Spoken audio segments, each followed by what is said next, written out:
ஒருமுறை சிவபெருமான் வெளியே சென்றிருந்த சமயம் பார்வதி தேவி நீராடச் சென்றார். அப்போது தனக்கு காவல் காக்க ஒருவரும் இல்லையென்பதால் தனது நீராட்டுக்காக வைக்கப்பட்டிருந்த சந்தனக் குழம்பை எடுத்து ஒரு உருவம் உருவாக்கி தன்னுடைய அனுக்கிரகத்தால் அதற்கு உயிரூட்டினார். அவரால் உயிரூட்டப்பட்டதால் அவ்வுருவம் அவரது பிள்ளை ஆகிவிட்டது.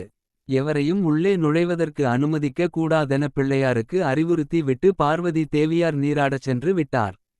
அச்சமயம் அங்கு வந்த சிவபெருமானை பிள்ளையார் உள்ளே செல்ல அனுமதிக்கவில்லை. அதனால் கோபம் கொண்ட சிவன் பிள்ளையாரின் தலையை வெட்டி விட்டு உள்ளே சென்று விட்டார்.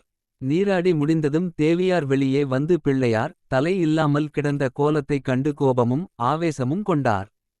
தான் உருவாக்கிய பிள்ளையாரை சிவனே சிதைத்து விட்டதை அறிந்த அவர் காளியாக மாறி உருவம் எடுத்து வெளியேறி மூவுலகிலும் தமது கண்ணில் பட்ட சகலவற்றையும் அழிக்கத் தொடங்கினார். காளியின் ஆவேச நர்த்தனத்தைக் கண்டு அஞ்சிய தேவர்கள் சிவனிடம் சென்று முறையிட்டனர். காளியை சாந்தப்படுத்துவதற்கு முடிவு செய்த சிவன் தனது கணங்களை அழைத்து வட திசையாகச் சென்று முதலில் தென்படுகின்ற ஜீவராசியின் தலையை வெட்டி வருமாறு பணித்தார். அதன்படி கணங்கள் வடதிசை நோக்கிச் சென்ற பொழுது அவர்களுக்கு யானையே முதலில் தென்பட்டது. அவர்கள் அதன் தலையை வெட்டி எடுத்துச் சென்று இறைவனிடம் கொடுத்தனர்.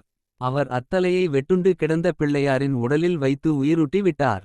இதைக் கண்டு சாந்தமடைந்த தேவியார் அகமகிழ்ந்து பிள்ளையாரை கட்டி அணைத்து கொண்டார். இதுவே பிள்ளையாரின் அவதார கதையாகும்.